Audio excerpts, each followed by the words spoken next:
Here's what happened at ReVival 8, live from the MGM Grand in Las Vegas on May 20th, 2022. Angelica Brooks had a lot of questions for Brandon Youngblood. He only had one answer. Later, Rhea Nightshade countered the Starbreaker with a sunset flip, securing her first victory in Prime. Nate Colton and Jonathan Ryan had words over Ryan's dating life and Colton's sister. Tal's intense campaign sparked resentment from Rhea Nightshade, and his phone bank efforts didn't fare much better. Doozer hit the abuser on Trent Sotikaj, and Bobby Dean trapped his electric boots to help the Bandits steal a win. Alexander Redding, Grady Patrick, and Amigo 4 and Garbage Bag Johnny had a poker game with questionable rules. Hayes Hanlon came through to talk trash with Redding ahead of their next 5-star title tilt, one that will include Cecilia Ryan. Julian Bathory offered Messiah's aid to Shweta Kalamula and the Fighting for Nora charity. She turned him down. Flamberge knocked out Mortimer Chedlik with a flying knee strike. The Winds of Change and Blue Live crew held a summit to address the destruction of Joe Fontaine's Canada. Sid Phillips solved the problem the way he always does, with a powerbomb. The Future of Wrestling showed their present-day counterparts an inspiring video to spur them on to victory in Survivor. Nova and Garbage Bag Johnny were very inspired.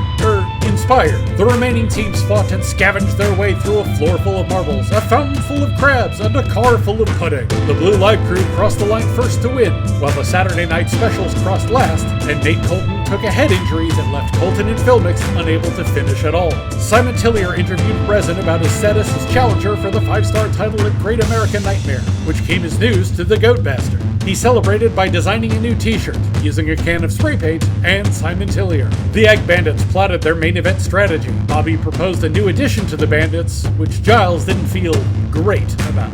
Julian Bathory outlasted the assault of Jacob Mephisto and picked up the win after a Chaos Reigns. Matt Mills interviewed the Masters of the Multiverse B-Team, who issued a challenge to any team already out of Survivor. Angelica Brooks spoke with Impulse about tonight's Universal Championship match and who he might prefer to face. He knew either one would give him a hard fight, but he still had a preferred answer. Sean Warstein narrowly missed with the King's Crown, allowing Great Scott to steal the victory with a Scottish Rana. Dusk invaded Melvin Beauregard's office to demand a match with Phil Atkin, despite that not being part of Melvin's job description. Upon leaving, the Lost Soul ran into Tal, who planned to give Atkin a dose of justice in their match later on. Mortimer Chedlik offered a gift to Anna Daniels as he spelled out his time-altering request, then smashed it on the ground when she turned him down again. Phil Atkin put down Tal with a shotgun after a hard-fought battle. He refused to break the hold after the bell until Dusk forced the issue.